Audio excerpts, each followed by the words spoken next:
Hi, my name is Chris Gary.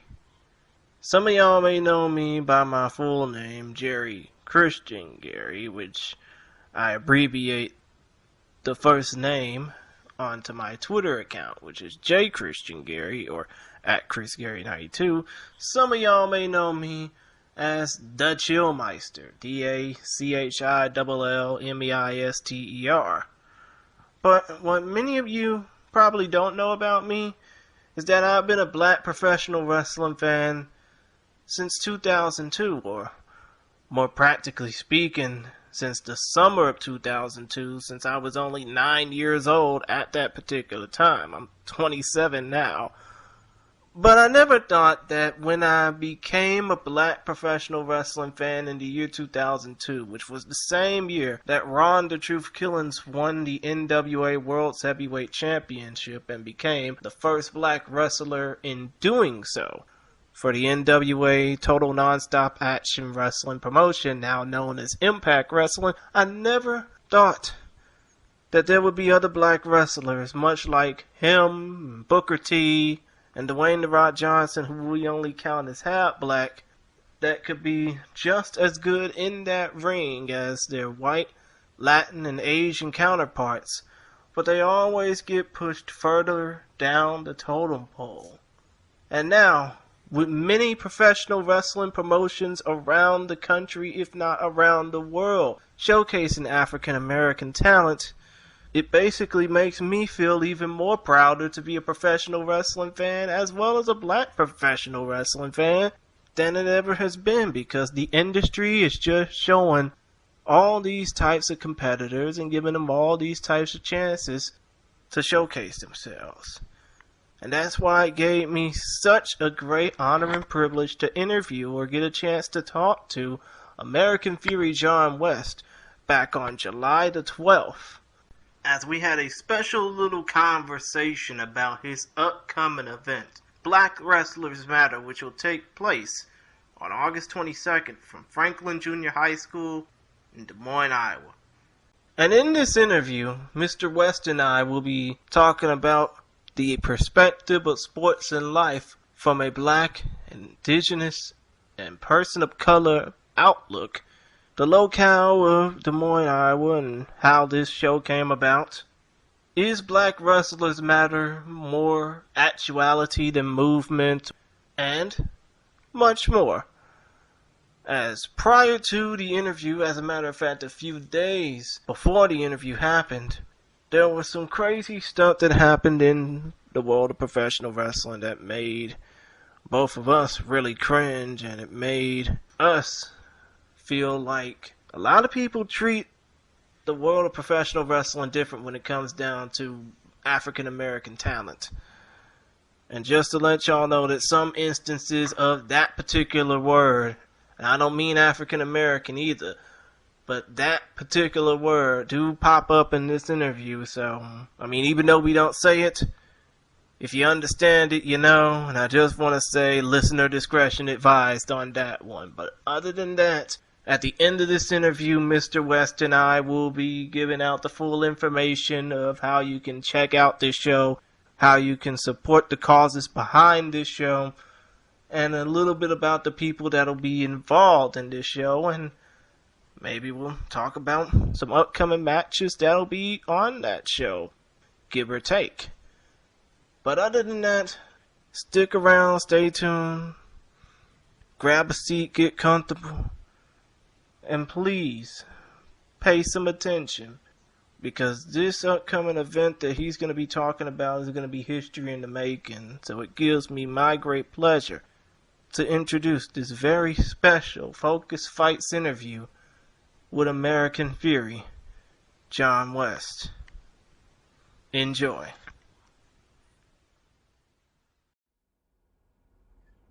I'm a young black man doing all that I can to stand. Oh, but I look around and I see what's being done to my kind. Every day I'm being haunted as prey. My people don't want no trouble. We better know wanna live. God protect me. I just wanna live. I just wanna live.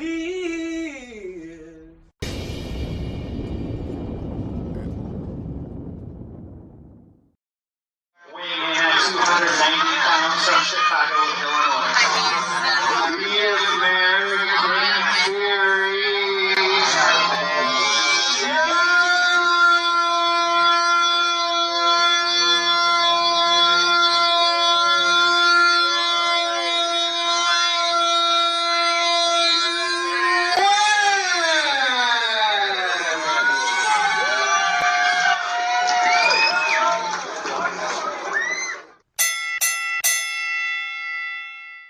And joining me at this time is American Fury Jon West, a native of Chicago, Illinois, who is one of the co-proprietors for Black Wrestlers Matter, an event that will take place on August 22nd.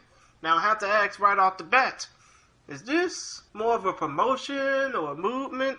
When I first seen the thing, I didn't know what it was, so can you please explain that to me and to everyone listening? It started off as a movement, and then it's not really a promotion. It's just me putting the show together for because especially me living in Iowa. Like I'm originally from Chicago, but I live in Iowa, and I'm the only black wrestler in the entire the entire state. So I hate to go into locker rooms where I'm the only black. There's no black people in the crowd. I'm the only one in the whole building, pretty much. So I had to start something for us. That's what this show is about. The show is Black Wrestlers Matter, a celebration of black professional wrestling. That's what it is. Understood. Now, before I get off into the questions I've already planned out for you, I just have to ask, COVID-19 has been pretty much crazy for anybody trying to put on an event. And it's not just combat sports, it's regular sports too, like football, basketball, baseball, and hockey. But how have you been doing since the pandemic started? I mean, it sucks not having sports and not being able to see some of my closest friends, but I've been keeping myself busy with work. I'm now promoting the show and stuff like that. Just keep myself as busy as I can be without having to worry about, especially this thing. I mean, I live alone, so it's not like I have to worry about getting anybody sick when I'm at home. But I do take precautions when if I do have company over, I make sure I wipe everything down. I wear a mask and all that other stuff like that. Understood. Now, as far as the questions I have planned out, I have jotted down a list of 10 questions that I hope you would be okay with me asking. First of all, when it came down to you, growing up, as you said, you grew up in Chicago, you now live in Iowa, but how did pro wrestling help you out as you were growing up? Well, for me, I grew up with my mom and my three sisters, so I really didn't have any brothers or any positive male role models in my life. So when I first turned on wrestling, that was wrestling was instantly I connected with it. Because I've always been kind of athletic. It took me a while to get the showmanship part of wrestling, but I felt like wrestling was the only thing that I ever wanted to do once I saw it on TV. Oh, basically you were just trying to, emulate what you've seen, right? Well, exactly. I mean, I used to play interest music throughout the window in my apartment. As I walked outside, I was The Rock, Stone Cold, those guys like that. Dusty Rhodes. I play interest music pretty much all day. My neighbors didn't say anything about it because they knew I love wrestling, but I'm pretty sure I annoyed them with it. Mm-hmm. And as far as The Rock, Stone Cold, Steve Austin, Dusty Rhodes, who would you say was your favorite wrestler that you grew up watching and idolizing? Well, one of my favorite wrestlers that I love of all time is Dusty Rhodes. Part of my American Fury name came from the American Dream, Dusty Rhodes. Mm-hmm. So that was one of the biggest, especially because he was a bigger guy. He was I wouldn't consider him an athlete, but he was very he was like a showman, he was the guy that came out dancing and doing his thing and all that stuff. Rufus R. Jones is another guy that was like that. Who I was a fan of. I didn't start watching some of his stuff until after I started wrestling because I kept getting compared to him a lot. I got compared to Coco Beware a lot, so I kind of started watching their stuff more and more. I was like, man, I kind of understand why people compare us like that. I mean, I can understand that because when it comes down to wrestlers these days, some wrestlers do often get compared to wrestlers who are still alive and well in the business today. But as far as Dusty Rhodes is concerned, obviously he used to talk you into the building when you had no interest in being in the building. He basically put fans over by coming out to the shows just by the words that he would elicit. I mean, it's like, yeah, people give him a lot of shit for basically copying off of, black preachers and all that.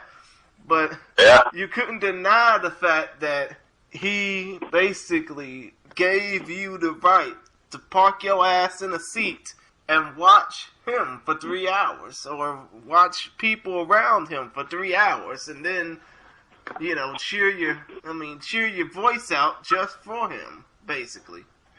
Yeah, like, if anybody knows me in wrestling, they know I'm not much of a talker. Like, I'm more of like I'm the kind of guy, man, I don't mind putting my opponent over. Like, I just go out there and do my thing. I got bump for people, I sell for them. I'm not really like a promo guy. That's not who I am at all. That's why I'll have somebody. That's why, like, whenever I do like podcasts or stuff like that, I always say that to someone else. Like, hey, you do this, you do that, because you're a better talker than I am. Understood. Now, the second question I have to ask: when you trained to be a professional wrestler, first of all, where did you train at? And when you were training at the school or place where you were trying to get your kicks off in, did you feel any different from anybody else that was wanting to be a professional wrestler alongside you? Well, no. Like, I started training about 2009 in Des Moines, Iowa, at 3X Wrestling. And I was trained by Devin Carter and Gage Octane, like the two long time like legends in this area. I didn't really feel any different. Like, fortunately for me, I was already able to bump before I started training, because I picked it up right away. So a lot of times, like, during my training class, I'd be on the sidelines watching while other guys were trying to learn the basic stuff, and it kind of got a little boring sometimes. Like, I stuck with it. Like, I didn't get upset about it. I stayed there and just worked hard. I mean, so after like a couple months of training, I was already like doing matches where I literally just go out there, bump for somebody, and get beaten. That was it. And then that lasted for a while, and I was okay with that. I mean, I can understand that, especially because you have to pay your dues in order to get respected. Yeah, that's true. Third question I want to ask is, when it comes down to, how not only black wrestlers, but people of color wrestlers have been portrayed on television. And I understand, especially over the last 20 years, that people, they give a lot of people of color wrestlers all this praise for how athletic they are, how versatile they are, how ingenious they are, so to speak. But do you feel that regardless of how their natural skills get put over, that people of color wrestlers often get dumbed down if they're on TV weekly? Oh, that's exactly what it is. That's exactly why, one of the reasons why I started what I'm doing. Because, like, I mean, you see guys like, so pretty much we have Ron Simmons, and then like there was like a nothing. But people count The Rock, but we don't really count The Rock because he's only black in February. So it went from Ron Simmons to Kofi Kingston. Like, we really didn't have anybody like any serious contenders for a title. I mean, like, we had last year around, like, he was ECW champion, but like that belt was nothing. We never really had anybody that was like a serious contender for a title until Kofi. And Kofi kind of got lucky with that. He got a title because the fans were behind him. If the fans weren't behind Kofi, that moment at WrestleMania would have never happened. Yeah, and not only that, but the 6-second beatdown he got on the debut of SmackDown on Fox wouldn't have happened either. Yeah, I'm not upset about that. Most people are. Like, I get why it happened. My thing is the fact that like they did that to build up to Cain Velasquez and Brock Lesnar, and then nothing came of it really. Like, they had that one match in Saudi Arabia, and nothing happened. I'm more upset about that. Like, they did all that. Like, Kofi had that long run. Lesnar won the title. Then it's like Kofi went back to doing what he was doing before. I'm more upset about that than anything. I mean, yeah, basically, like, they just gave him this WWE Championship reign for nothing, only to just continue to be happy like nothing really happened. Well, like, the title run meant a lot to a lot of people. It's just the fact that, like, the way it ended, it's just, Like he did all that work carrying the company for that long, and then they have Lesnar come in on the. I get like, hey, it's your first day on the new network. I get it. You want to maybe you want to have the rating stuff.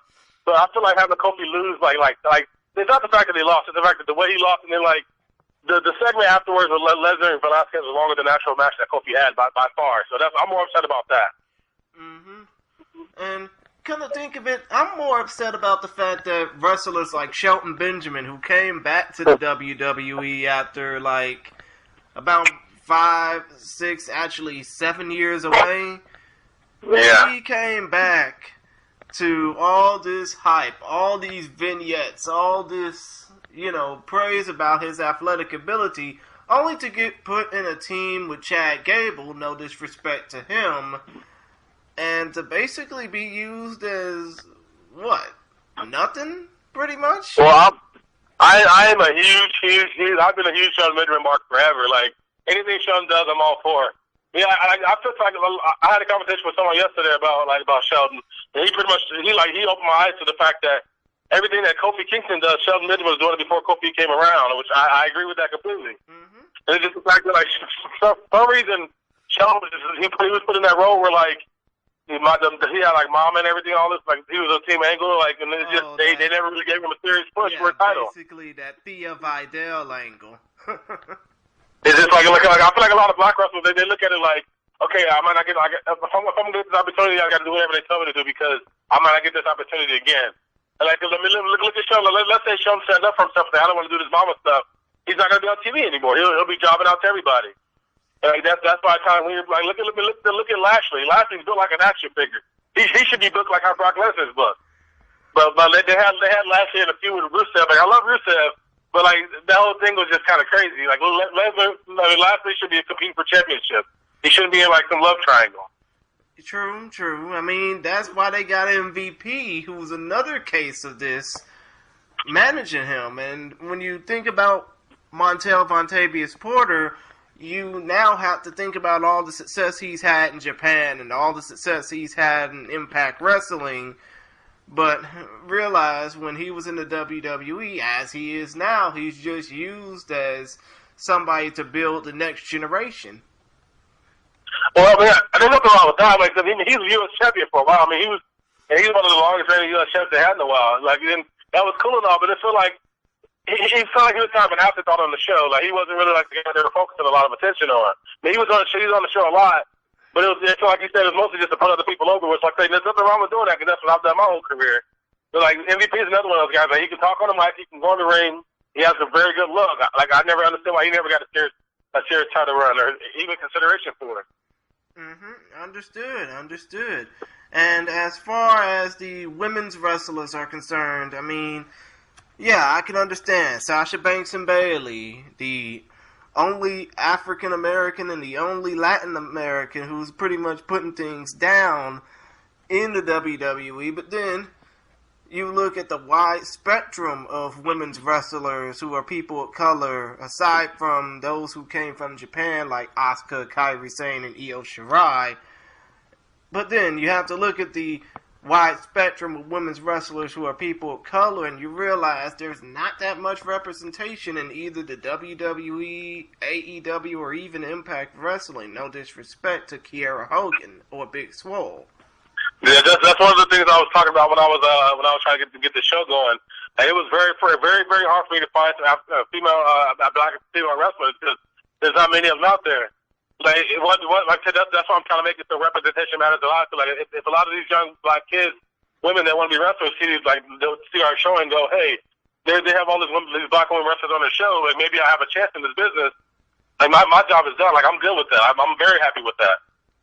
I mean, I can understand that because when it comes down to, black women's wrestlers, they have as much history when it comes down to the wrestling business as black men's wrestlers, especially given how hard of a road they had to come through in the 40s, 50s, and 60s. Exactly. Like a name that comes to mind all the time for me is Jacqueline back in the day. Like she did so much for this. Like she was like one of the first black women wrestlers that I saw. And it's like a lot of people they didn't really talk about her that much as far as being one of the best ever because they had so many other women around that they really couldn't wrestle, but she was like the only one that was really she was like the gatekeeper of all that back in the day. And like they have like people like Trish Stratus, like Sable, all those people. And like Jacqueline was like, she was out there working hard to try to get women's wrestling respected, but like it just no one really took it serious. And the like, same, you have like Naomi, Bianca Belair. Like Bianca Belair hasn't been on TV I don't know how long. Like she's very good. Been on TV since WrestleMania week, to be honest. Yeah, she's very good. Like, and they're not using her for some reason. I get you can't use everybody every week with the pandemic going on, but like she is very good. Like she's very athletic. She's like very intelligent, very creative, and it's just how you do it. Like Naomi, they had Naomi come back. I think on SmackDown.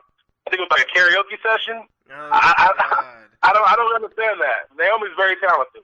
Yeah, she is very talented. I mean, yeah, she's a former Orlando Magic cheerleader, but she's a very talented professional wrestler. And I mean, they gave her a pedestal by having her win the WWE SmackDown Women's title, I think, at WrestleMania in Orlando a few years back. But still, the fact that they treat her like this and have her fight in a nothing match against Lacey Evans, and this was just on the previous week's SmackDown, it's just sad that people like Naomi just get clipped at the wings whenever they try and be somewhat decent as a competitor. No, I got you. That's why I got like Brooke Valentine, Jocelyn Navarro, Faye Jackson. Like that's why I like Tootie. Like that's why I have all. That's why I use them. Like, hey, I need you guys to do like this show. I want to have our women be the main focus of this show because, like, I mean, I know black men wrestlers get it bad, but like black female wrestlers have it worse. Like I want them to be featured. Like this show's going to pretty much be about them. And I mean, you know, if you think about it, when it comes down to it, I know a lot of those black women's wrestlers, if they didn't see Jacqueline as an idol or Trish Stratus as an idol, they definitely seen Jazz, Carlene Begnaud as an idol. Yeah. Like back in the day, like when Jazz was around, like she was my favorite women's wrestler they had. I mean, like she wasn't really out there long, but like cause like she wasn't like doing Brian Payne about. She wasn't like the tear for sex appeal. She was there to punch her in the face, and I was like that was a good thing to have because a lot of back in those days, like the attitude era, like shortly after that, it was just all about Brian Payne's matches, like lingerie matches. Like they didn't take women's wrestling serious. And Jazz came along and was like, hey, I'm not gonna do that. I'm gonna punch you in the mouth, and we're gonna go out there and wrestle. And I respected her for that. Yeah, and the fact is, the WWE didn't want her around that because they wanted to put over all those crappy bra and panties matches and all these gimmick matches. Yeah, I'm glad wrestling kind of got away from that a lot because it's more about wrestling's more about work rate than anything else anymore. But I'm glad. Like I said, I do get like sometimes like those kind of matches they're cool to have because wrestling's all about entertainment. But like as a wrestler myself. I mean, I try and watch wrestling as a fan, not a wrestler, but sometimes it's hard because I'm still a fan of it. But it's just like those kind of matches, I don't get what the purpose is. Exactly, because it doesn't lead to any progression in storyline. It doesn't lead to anything good when it comes down to focusing on women's wrestling and how it can make them a fortune. And when it comes down to that, it pushes women's wrestling back around 20 or 30 years. Yeah, that's why I always mention the fact that they had like a WrestleMania Women's Battle Royal one year, and they had like Santino Marella dressed in drag win that. Oh, how does that kind of shit on all the women in the company? Like, okay, well, we get this entertainment, but like, come on, like you're not taking us serious at all. And you know what? No disrespect to Santino Marella because I know that he wrestled for one time or another in the Battle Arts promotion in Japan, and he was used as comic relief throughout his WWE career. But still, when you have a man in drag winning a women's battle royal, what the hell does that say to your promotion and to the women's talent? You know, hey, we're sorry for, having this happen, but just take it or leave it, basically. Even the first ever what was the women's when they crowned the SmackDown Women's Champion, like when Carmella won, they had James Ellsworth help her win. It's like women they don't need us to help them do things. Like they can do it on their own. Like they can probably do it better than we can. They just got to give them the opportunity. That's why August 22nd I'm going to try to do that. Okay. That's what I'm waiting for. Understood. Now that leads me to my fourth question that I wanted to ask. Des Moines, Iowa, for those that don't know, do hold a little bit of African American history. I mean, at least I think. Just as much as the state of Iowa has a vast, rich history of wrestling. But for those who are confused or the complete nut jobs who basically wanted to bash this event, like in the comment section. I read it. Yeah, the Reddit comment section and the Ringside News comment section and all that. How do you think those two cultures connect in the Quad Cities? Well, like, I had this conversation with someone yesterday because I talked about why the show in Iowa. Well, I mean, if it was in Chicago or Philadelphia or New York, it wouldn't work because like there's a lot of black wrestlers there already. Like say this thing, I mean, not only do I live in Des Moines, but I'm usually the only wrestler on the show. Mm-hmm. So like having a black wrestler at a show in like a heavily populated African American city wouldn't work because like the message would be lost. So it's like, well, why are you having this show here when like we have a lot of see black wrestlers all the time? In Des Moines, Iowa, you don't like you either see me or something like we have to bring someone from another state in. You don't see any other one. So having a show in Iowa, like not only do I live here, it makes it relevant. It's the fact that, like say, a bigger city like that, like Chicago, where there's like 10,000 promotions out there, and you have a lot of black wrestlers. Like you're gonna see at least one or two or three on every single show. In Des Moines, if I'm not booked on a show, you're not gonna see one. Like I worked the show in Omaha last night. I was the only black guy on the entire show. Like, I mean, that's in Omaha. So, like, that lets you know that, like, a lot of promotions are using a lot of black wrestlers. I mean, like, luckily for me, like, I found out, like, since I started promoting the show, I've become friends with a lot of other black wrestlers out there that I had never heard of before. So, like, I mean, if anything comes out of this, is the fact that, like, I now have a bigger brother from those guys because we know what it's like to be the only one on the show now. Mm-hmm. Especially considering the fact that a lot of these people, a lot of these black people that will get the chance to compete on this show will obviously say, hey, you know, I made history. I basically was on the first in a long time all-black professional wrestling show that's taking place in the Midwestern United States. Exactly.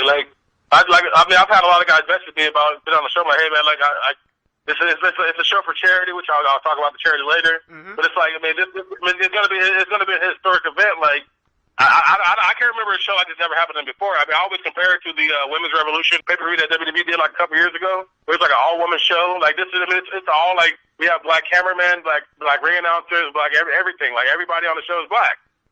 Mm-hmm. So like this, I mean, I feel like I have like in my life, like unless I'm mistaken, I've never seen anything like this before. Understood, and that probably disqualifies me from asking my fifth question. Although this is a one-time only show, do you feel that it's a movement truly ready to be discovered? But, I mean, hell, to be quite honest, when you look at the vast names in professional wrestling, especially who are African-American, I know of a few names down here in the state of Texas that need that opportunity. Names like Angela A.Q.A. Arnold, the Mysterious Q, Brian Keith. Basically, I know of a few names that could obviously be willing to be on this show, but, you know, a lot of people need to realize, wake up to the fact that black wrestlers really need this platform in order to boost themselves up. Am I right or am I right? I mean, you're right. Like, that's the thing. Like, a lot of wrestlers are at these promotions. They're afraid to speak up because, if you have, because a lot of black wrestlers, their spot on the show is not secure. So they're afraid to speak up. Like, oh, I don't want to speak up, and I want to get booked. Because if I don't get booked here, who knows where I'll get booked at again? And, like, I feel like that mentality kind of sucks because I mean, if you're good, the company should be booking you on your talent. Not on who you know. I know wrestling is about who you know, not what you know or how good you are. Mm-hmm. But I feel like a lot of wrestlers are like, because I know a lot of talented African American wrestlers who don't get opportunities because like either where they're at or like they don't politic or they don't like beg for booking, and like that sucks because like these guys should be seen by more people. I mean, I know a lot of white wrestlers like that too, but like I mean I know plenty of black wrestlers who are like, hey, I mean I'm training, I'm going through training, like I don't want to know if I'm going to continue or not because I don't see any black people on the show or even see black people in the crowd, and that makes me sad because I say my goal was since I started wrestling was like, I want to be able to walk through it like through out the curtain and see like a whole section of just black people there for just to watch me wrestle because they know, hey, there's a black guy on the show. Like not only been on the show, been on a poster, been advertised. Like you can't just throw like a random black dude in the match like, hey, we have representation out. So like that doesn't mean anything. Like unless the people get to the show and see you, they won't even know you're on the show at all. Like they should be on posters, like whatever. Especially if when it comes down to the poster, when it comes down to the roster on the show, the roster is like 75 to 95% white. Yeah. I mean, you can't really just say, hey, we got representation here, we got diversity here, and then have the entire fucking show be whitewashed. Don't just throw that's what I'm saying, don't just throw a black guy on a poster and be like, hey, we have a guy. No. Like you say, I don't want you to just throw a guy on a poster just for a random reason. Like, he obviously has to earn it, but like, if a guy is good, or like he just like whatever, just like do something from like let people know, hey, do we have like this guy's here, like he's a valued member of our company. Don't just like throw him on a poster just so, hey, we have representation. I mean, I'm kind of seeing a lot like with the whole Black Lives Matter thing now going around. Like companies are like, hey, we support Black Lives Matter. Well, you're saying that, but your actions don't say that. Like you ain't a banner up that says we support Black Lives Matter, but like what like that's to me that's the bare minimum. The bare minimum is say you support us. Like that's the least you can do. Like do something to show that like, I want to see more action. Like donate to a charity. Do something like that to say, hey, we support Black Lives Matter. We understand there's a problem. Let's try to fix it. But like most people just rather argue, like say, oh, there's black wrestlers aren't being mistreated. Well, black wrestlers are being represented properly. Well, they're not though. That's the reason why this show's so popular. Like that's why it needs to happen because I can name three wrestlers. Like I can name three wrestlers that have a major title. And it's like it shouldn't just be three. Wrestling's been around forever. There's only three guys. Like that should not happen. Exactly. And the next question I want to ask, and that leads to it, is that in the age of black wrestlers speaking out about social issues, and that includes, the NBA and the NFL having their social messages put out in the public, and Major League Soccer having this big thing that happened last week, as at the time of this recording, when 200 black soccer players from all over the world lined up on either side of the pitch and raised a fist or took a knee. And, that was a touching experience on that end, but still, in the age of black athletes speaking up about social issues and wrestlers speaking up about racism, like the ACH situation with the WWE last year, and sexism with the current situation with Lufisto blasting CZW over using women's wrestling matches as, softcore pornography, and Shikara going under a mountain of sexual assault allegations on their end. How do we, as wrestling fans, continue to buck the trend and continue to speak out without getting ridiculed? Well, that's the thing. I feel like a lot of locker rooms don't have leaders, and we need leaders in those locker rooms. Like if a guy in the locker room is causing problems, I don't care how good he is, you have to get rid of him. I've had a lot of fans message me about stuff like, hey, I just went on at the show. I might not come back. I'm like, hey, I'm gonna do what I can to fix that. Mm-hmm. Man, like I say, I have no pull in that situation. I try to tell them as best I can. Hey, we'll try to get it. I'll talk to people, try to get it figured out. But like a lot of companies, if a guy's good, they'll forgive a lot of stuff. It shouldn't be that way because those guys, I don't care how good you are. The show will go on without you. Wrestling will still be here when you're gone. Mm-hmm.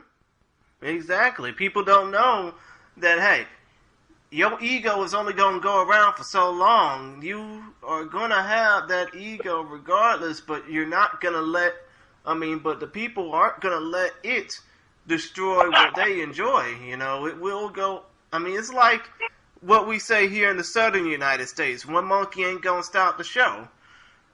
Exactly. Mm-hmm. And as far as, the ACH situation goes, when he got kicked out the WWE because he complained about a T-shirt design, what were your thoughts about that? Well, anytime a black athlete speaks out, he's gonna get backlash. Just because people are dead, like they told LeBron, just shut up and dribble. They want us to entertain him, but they don't want us to speak our mind. They just want us to be like a nameless, faceless person who entertains them. A lot a lot of people now are starting to see like everything ACH was talking about was correct. But they drugged that guy over the coals because he was speaking his mind about something, and they're like, well, how can you speak your mind? You knew what you were getting into. Well, nobody knows what they're getting into when they sign with the biggest wrestling company in the world. Like you like, okay, I'm gonna come here, I'm gonna do my job, and but like, when that stuff starts affecting your job, then like, okay, you got to say something. Like I said, people shit all over ACH when he spoke up. Like I wasn't one of the people that spoke up. Like I wasn't one of the ones that shit on him. I was like, okay, I'm listening to what the guys are saying. Like I've met Albert numerous times when we work shows together. I mean, he's I like the guy. So like there's something to him that upset. It's like I feel like it must have been something bad for him to get that upset about something. Because it wasn't just a T-shirt. It was the symbolism of the T-shirt. Mm-hmm. Like I don't know how anyone can feel it was just a shirt. Like people say, oh, it's just a shirt. Well, that's for them. Yeah, it's just a shirt. Like, imagery, imagery is important. That's why do you think people are upset about the Aunt Jemima stuff now? Mm-hmm. Because we know what it represents. Like so so it wasn't just a T-shirt. It's about what the T-shirt represented. Exactly, and it represented a really, really dark time in not just African American culture, but American culture in general. Exactly.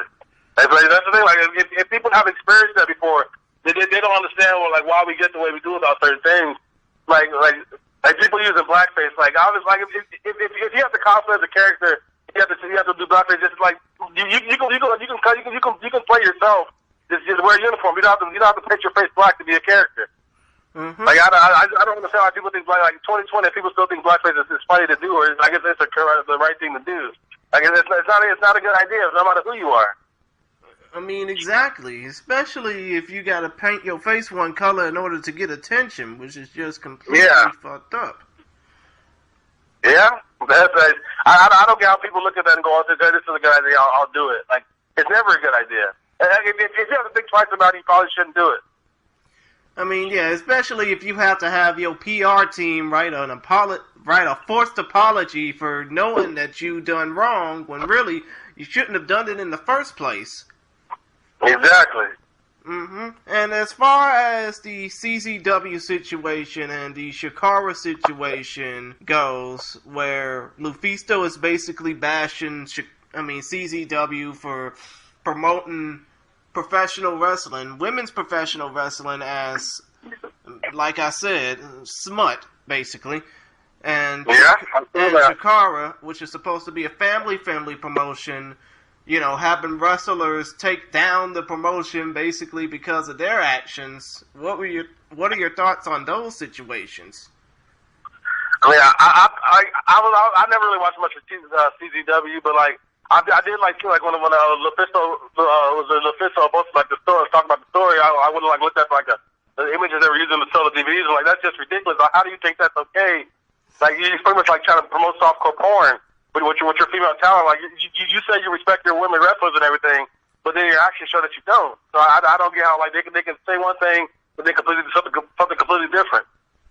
Mm-hmm. Especially when you got somebody in the name of DJ Hyde who basically has not really had a good track record with respecting talent, regardless of creed, culture, or background, I guess.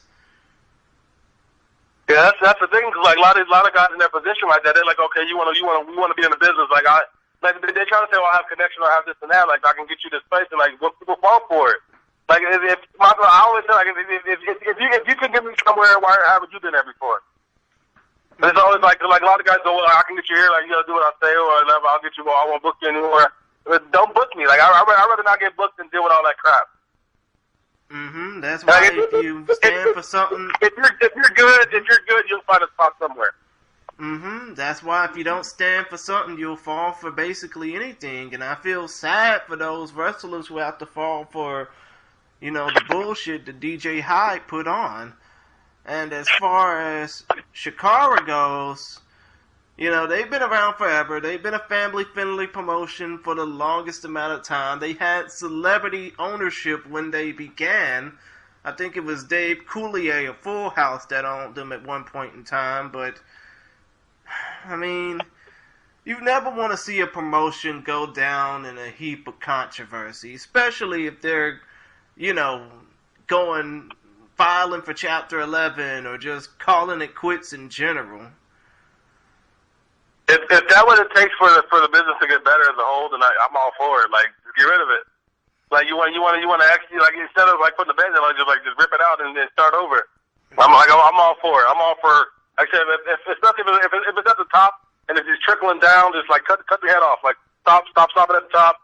Like I say, you can always rebuild a company. Like, wrestling has a bad reputation right now anyway. Like, with all this stuff going on, like. I want to try to do what I can to change that, make people feel comfortable in the locker room, make people, like, fans feel comfortable at shows. Like, you go to wrestling to escape the real world. You don't want all that stuff in the real world to come affect wrestling. That's the case. You might just sit at home and watch the news all day and be sad. I don't want that. Exactly, and when it comes down to when it comes down to certain situations, all you have to do is aim for the body and the head will follow. You have to aim for the heart of the situation, get rid of it, and then get everything out, get the head out, so to speak. Yeah. We had a couple situations here in Des Moines, right there at XW, with a couple guys, and we got rid of them immediately. We didn't let them stick around. Once we found out what happened with them, we got rid of them. I'm not gonna name their names because the situation's resolved. But like once we find out some stuff about some guys, we just like, okay, this person no longer works with us. Like, we were made aware of some allegations and stuff. We just got rid of them, man. It's easier. There's no sense of trying to defend someone. Like, I'll get rid of it if it happens. If it comes out, okay, you were innocent. Okay, we'll make amends, but just get it out of there. Understood. Now, the next question I gotta ask is, I know that the details for this event are day by day, and you want to keep everything on the down low in order for this event to move perfectly. But what do you hope this, and I know that you already talked about this earlier, but what do you hope that this event will accomplish? I don't really have a goal. I just want people to know that, okay, Black wrestlers we're out here, we're strong, we're good, we're just as good as our white counterparts. We can put on a show and be successful. We don't have to just like rely on like the white guys or whoever, like other people to help us get over. We can get over by ourselves. We don't have to be like stereotypes. We don't have to be stereotypes because we're not stereotypes. We can work just as good as anyone. So I hope after the show that like a lot of the guys and girls who are on the show will become household names. Like I want them like to be start getting booked everywhere. Like I don't want to just like have them be the only black wrestler on the entire show.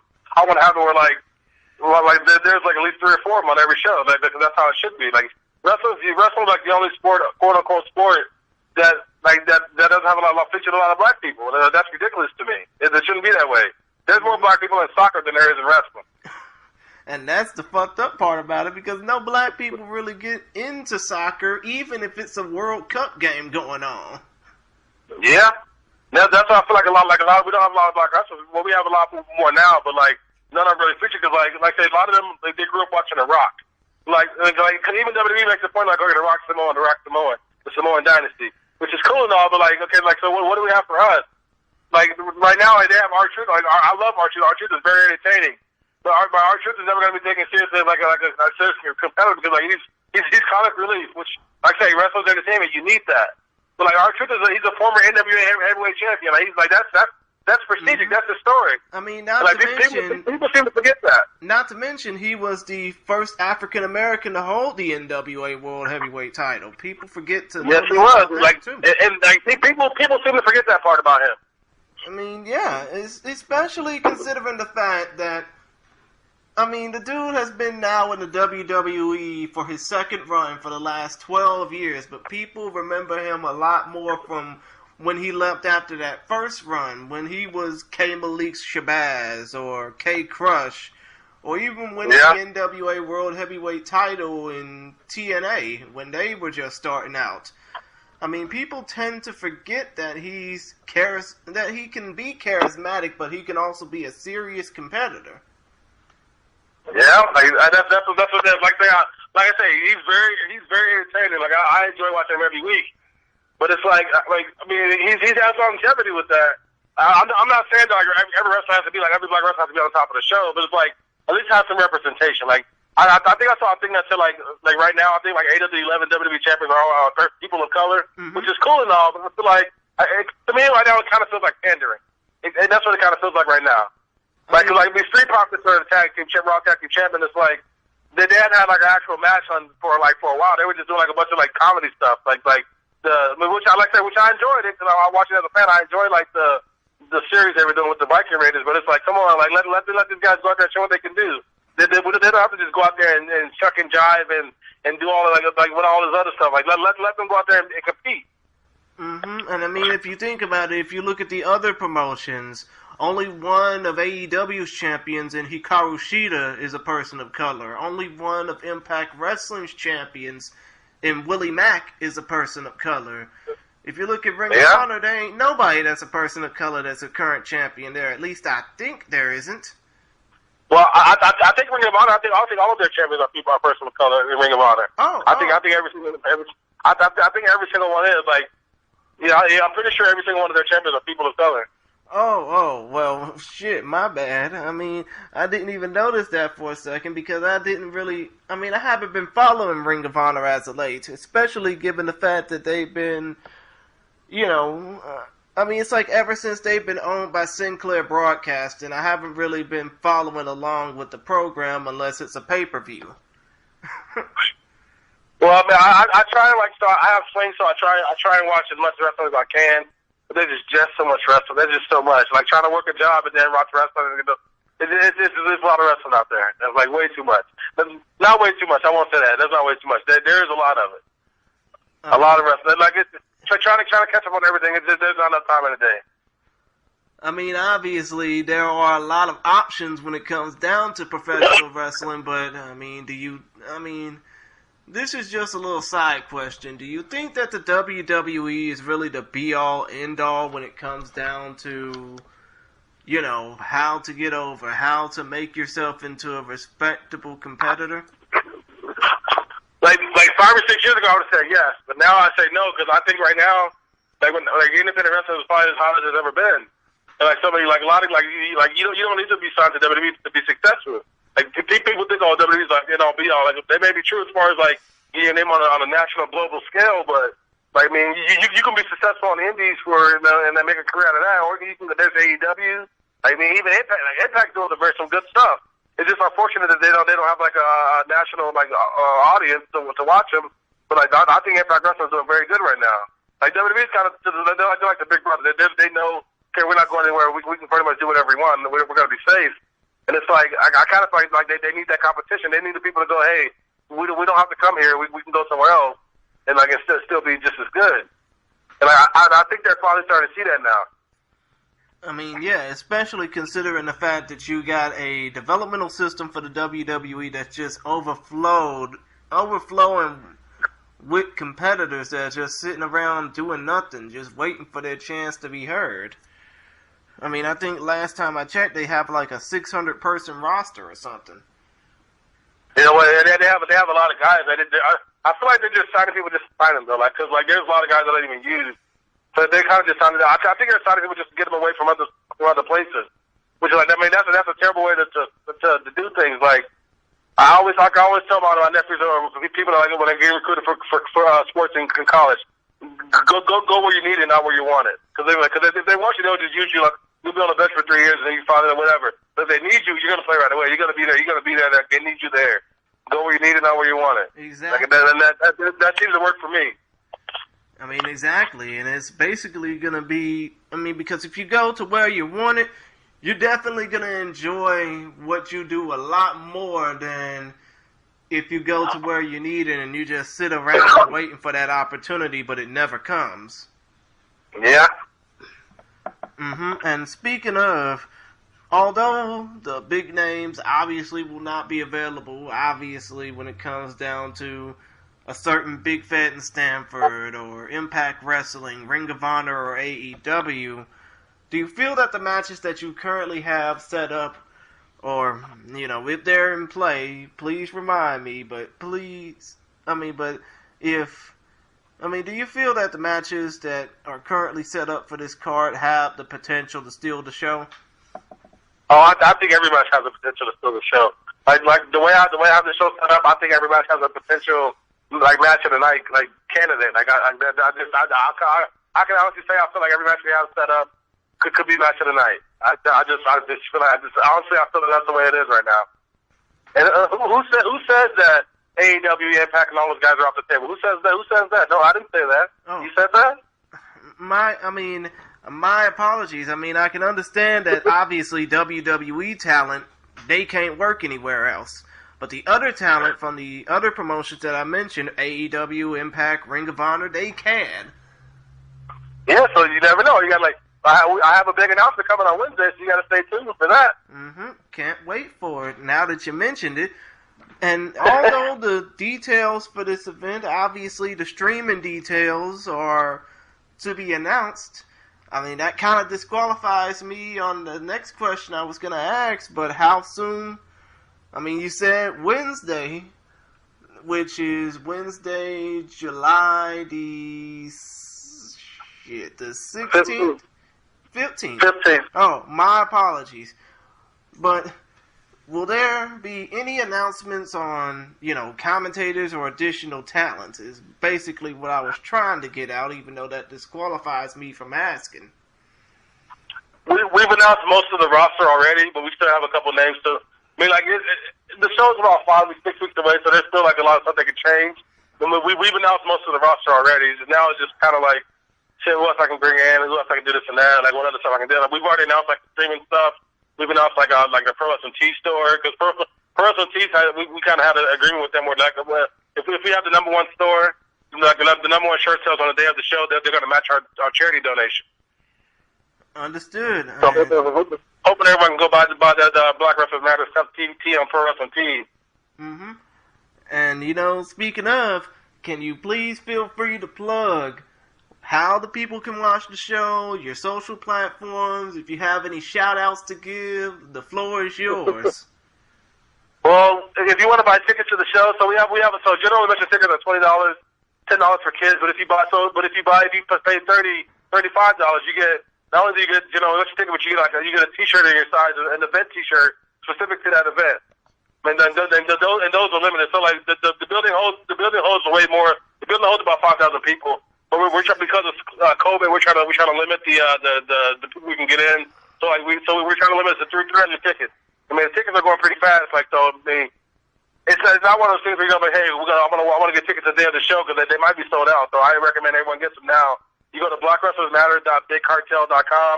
All the tickets are on there. You can buy other merchandise on there too. Like I say, you can go to Pro Wrestling Tees to buy t-shirts.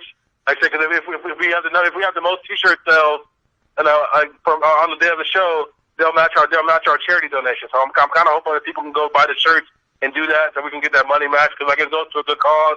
The guy Be Well, the guy set up the charity. He's doing a very good thing. Knowledge is power. He's trying to do something good for the city, and I really want to help him out with that. And to be honest, I know you can't really say who the charity is, but can you at least give a hint? For the charity? Yeah. Oh yeah, no, the charity is called Knowledge is Power. Okay. It's a local musician here named Be Well. He's the one that set the charity up. So like I said, so pretty much all the money from ticket sales and are going directly to the charity. So people can still buy tickets the day of the show, but I say there's no guarantee that the ticket's going to be available. So ticket sales are going to the charity. All the proceeds from the show go directly to the charity. Like I said, if we have the number one t-shirt sale at Pro Wrestling Tees on August 22nd, they'll match whatever money we get for the charity. They'll match that donation. Understood. So Be Well is the guy that's helping us set this whole thing up. I say the name of the charity is Knowledge is Power.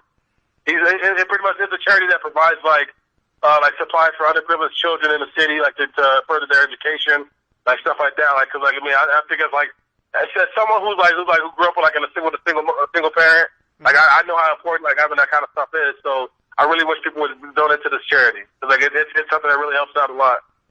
Exactly. And that leads me to my final question that I want to ask. Is there any message from this show that you hope will resonate to those who watch it, even those who basically have a bigoted mindset and say, and I'm not going to try and say the actual word here, but I'm not going to watch this show because it's full of N-words and all this.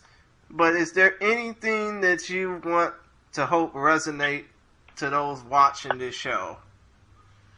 Everyone that knows me personally and knows that knows who I am, I haven't heard a negative word from anybody. Like, I mean, if you go on the internet and look at like these random pages and stuff, like you'll see people who say there's a good chance of people that say negative stuff they're gonna buy the stream anyway. So what difference does it make if you're gonna be negative?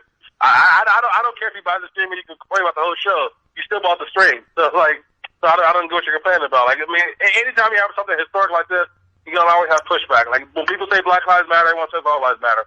Black Wrestlers Matter. There's always some kind of like, there's always somebody in opposition to you. There's like 99.9% of people who are in support and 0.1% who don't like what we're doing. Well, guess what? I'm not worried about them. I'm not worried about them. They're not the ones buying tickets. I mean, especially considering the fact that, they probably wouldn't give two shits about who's on the show anyway. Just as long as there's wrestling on, they're still gonna watch it. Exactly. And that's what I'm saying. Like most of the people that know me and know what I'm about, they're very supportive because they know. Okay, they always say, okay, this show is very important. We know how important it is to you. We know how important the show is to African Americans. Like, I want to support you any way I can. And that's been like I said, that's been about 99.9% of the people that I've associated that I've talked to. Like, they all want to support it. And then, of course, there are going to be people who want to hop on and like be cloud chasers and everything. But like, it's just like my thing is like after August 22nd, everyone's going to wish they were a part of this. Everyone's going to wish that like I'm glad you guys got this done. I'm glad it happened. Like, it needs to happen. I'm hoping that like I said, I have like some young kids who are maybe thinking about joining wrestling. Maybe the show will be the bump they need to get into it. Like, cause like they probably felt like, okay, well, why would I want to wrestle when there's like no other black wrestlers around? But now they'll see like, okay, well, there's a whole show of them. So like, I mean, I don't have to wrestle. I can be a ring announcer. I can be a commentator. I can be a referee. I can be a camera. Like, anything you want to do. But we have a spot for you. I mean, I can understand because you can't. I mean, when it comes down, especially to ring announcing, you can't really rely on a call from Larry Legend and hope that he comes out from New York just to be on this show. Yep, exactly. So like, so we have a guy right now. He's a local guy, Madison Ray. He's very popular. He's very known around the town. Like, he's very, very good. He's gonna be our host for the show. And he's gonna do a very good job. Okay. He's not a wrestling personality, but he's definitely a personality. He's gonna do a fantastic job. I have all the confidence in the world. He'll go out there and kill it. Okay, but other than that, I mean, thank you for taking the time out to be interviewed. I mean, I know that I was probably the most nervous because I don't know how you would probably react to somebody who also is a black wrestling fan. I've been a black wrestling fan since 2002. And, I felt the more nervous trying to interview you because I don't know how you would probably react to me wanting to ask you questions. But it's been fun talking with you, man. No, I'm very open and honest. Like, I don't have I'm the kind of guy I say what's on my mind. Like, I'm usually pretty positive. I don't let like the outside stuff distract me. Like, they say black don't crack for a reason because like I never let them see you sweat. Like, that's what I say. Exactly. But other than that, I hope you and the show do well. I hope that you make a lot of people's minds change about black wrestling. And I hope that, if this show is a success, let the movement take it over. Let everybody realize why not only do Black Lives Matter, but black wrestlers matter also. Yes, sir, brother. Yes, sir. But other than that, it's been fun talking with you, and I'll let you enjoy your Sunday evening. So, I mean, if the show is to be streamed on a reasonable platform like Fight or anything else, I'll probably have to check the Facebook and Twitter pages. We have our Black Wrestlers Matter Twitter page. We have the Black Wrestlers Matter Facebook. We have the Black Wrestlers Matter. We have BlackWrestlersMatter.com, which if you go there, you can buy the stream right now. The stream, like, you can purchase the stream right now. If you go to the website, you can purchase tickets right now. All that stuff. Okay. So like, if you go to BlackWrestlersMatter.com, you'll find all that. Or like, also BlackWrestlersMatter.BigCartel.com to buy tickets. Okay. But other than that, man, it's been fun talking with you, and I just hope that we can all get through these crazy times together while realizing the more important things in life. Because, it's like Cat Williams said, life is too motherfucking short to go through simple shit. Exactly.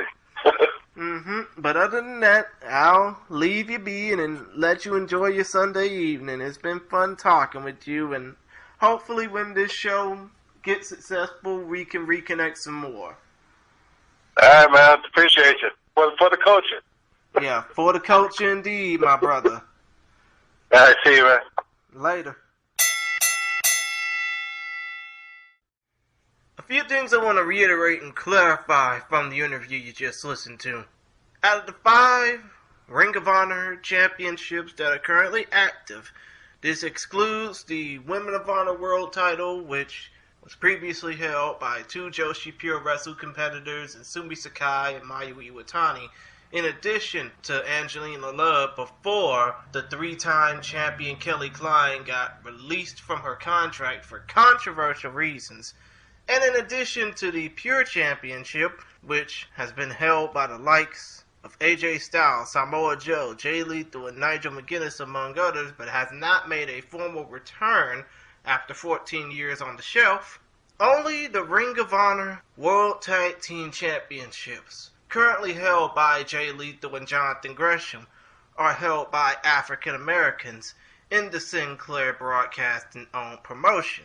If you count the World 6-Man Tag Team titles held by the Mexi Squad of Flamita, Bandito, and Rey Horus, the World Television title held by Dragon Lee, aka Ryu Lee, and their World title held by Dragon Lee's older brother Rush El Toro Blanco in his second reign, then all of their major championships are held by Black and Latin talent. In Impact Wrestling, only the X Division title, which has switched handlers since the recording of the interview from Willie Mack to the Ultimate Finesse Chris Bay to now Rohit Raju, aka Hakeem Zayn, and the unofficial TNA World Heavyweight Championship held in storyline by former NFL offensive lineman Moose, aka Quino Chinaka, is currently being held by African American talent. The Impact Wrestling World Heavyweight title, which has a prestigious history with stars such as AJ Styles, Samoa Joe, Sting, Kurt Angle, Christian Cage, and others, has only been held by one African American competitor, that being Bobby Lashley, 4 times over. The X Division title has been held by a litany of superstars like Rohit Raju, Chris Bay, Willie Mack, Rich Swann, Jay Lethal, Consequences Creed, just to name a few, with a title that started with the lineage of AJ Styles, Jerry Lynn, Alex Shelley, Chris Sabin, and Christopher Daniels. And the Women's Knockouts title has only been held by one African American competitor, Awesome Kong, but has also got a litany of history when it comes down to it, being christened by Gail Kim, and has seen the likes of people like Jessica Havoc, Jordan Grace, Taya Valkyrie, Taylor Wilde, Lisa Marie Verone, aka Tara or Victoria, Madison Rain, Velvet Sky, Angelina Love, and even competitors like Taryn Terrell, Brooke Tessmacher, and ODB hold the title that's now currently being held by Deonna Purrazzo. Even though, unfortunately, like I mentioned, only one African American in Awesome Kong has held that belt. While it's not easy to talk about the National Wrestling Alliance, of which Thunder Rosa, of Mexican American descent, is the current NWA World Women's Champion, has been for over a year, and Willie Mack has been the only other champion of color since the Billy Corgan revamp, as Chocolate Thunder held the NWA National Heavyweight title for a little bit, or AEW, which has, I would say, about 8, maybe 10 African Americans on their roster, and 2 black champions in Nyla Rose and Scorpio Sky out of their entire 18-month existence, with 4 non-white champions in total, the other 2 being Riho Abe, the first AEW World Women's Champion and current champion of the women's division, Hikaru Shida. It's the WWE, however, that gets the most scrutiny from critics in regards to champions who are black, indigenous, or people of color. For example, the WWE currently owns 10 non-white and or black, indigenous, or person of color champions. Names such as Io Shirai, the NXT Women's Champion, one half of the SmackDown Tag Team Champions, Shinsuke Nakamura, and Santos Escobar, the current NXT Cruiserweight Champion. But of the promotion's 6 black champions, Sasha Banks, one half of the Women's Tag Team Champs and the current Raw Women's Champ, the Raw Tag Team Champions, the Street Profits of Angelo Dawkins and Montez Ford, Apollo Crews, the United States Champion, formerly Uhaa Nation, Shelton Benjamin, as of August 17th, the new 24/7 champion, and prior to that, Cedric Alexander, the inaugural champion Titus O'Neil, and Ron the Truth Killings, who goes by his WWE name R-Truth and has held the title like 40 times, and the NXT champion, former North American champion Limitless Keith Lee. Only Lee has been consistently shown and consistently put over on WWE programming from November at Survivor Series to now, August, with appearances in the Royal Rumble and appearances in some of the biggest shows to date, with no breaks or being lost in the shuffle. Now, I'm not trying to bash the WWE product for their inconsistency to put over black, indigenous, or person of color talent, because of how they dealt with Kofi Kingston's WWE Championship reign prior to SmackDown moving from the USA Network and Tuesday nights to Fox Sports and Friday nights, a slot that they proved successful in before when they were first on the CW and then My Network TV in the mid to late 2000s and early 2010s. Even though we all know they could have done a hell of a lot more with Kofi Kingston's WWE Championship reign. But all I'm saying, and all this interview was trying to get across, is that there's a world of professional wrestling outside of the Big Fed in Stanford, outside of Impact Wrestling, outside of AEW and even ROH that normally get airtime on television, that normally get your pay-per-view buys and your money, and that normally get the most clicks per view because of how much they are shown. And in the case of what we're trying to get across, there are tons of black wrestling and people of color wrestling talent in that ring, on that mic, and behind the scenes that just need to be given their flowers and their props before they reach the threshold of success. And I can think of a few names off the bat that I know of that can damn sure need that publicity.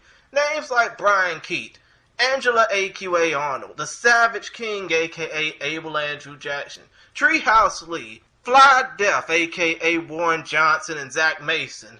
Hell, even GPA, who wrestles out at Freelance Wrestling in Chicago.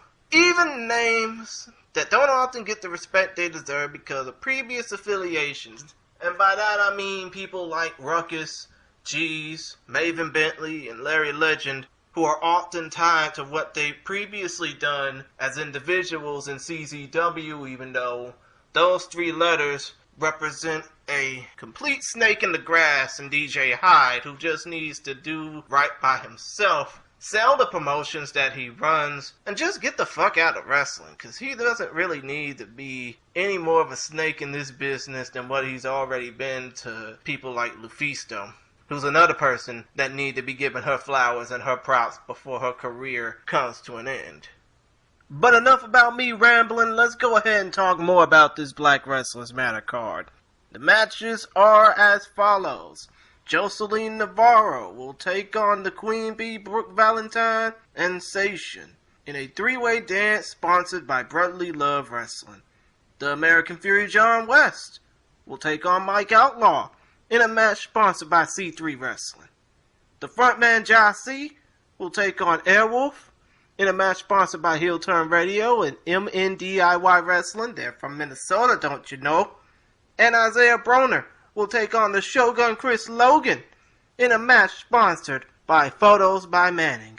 And just announced as of this week, the King of Texas Wrestling, the man who's been blackballed by just about every major professional wrestling entity there is, except for those based out of Texas, and except for New Japan Pro Wrestling. Mr. Always Crushing Hopes from Austin, Texas, ACH, will be in the ring against the real McCoy JDX. And prior to all of that happening, at 7 Eastern, 4 Pacific, or just watch it beforehand if you're already listening to my voice and it's way past August 22nd. By the way, card subject to change. On the Facebook page of Black Wrestlers Matter, 7 Eastern, 4 Pacific, August 22nd.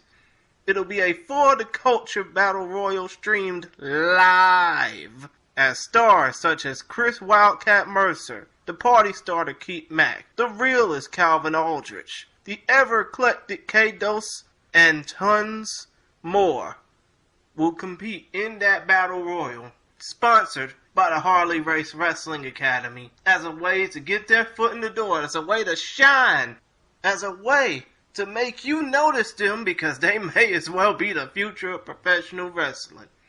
But still, tickets are available. Black Wrestlers Matter, BigCartel.com. The show should be sold out by now, as it's only going to be a limited capacity due to current COVID protocol.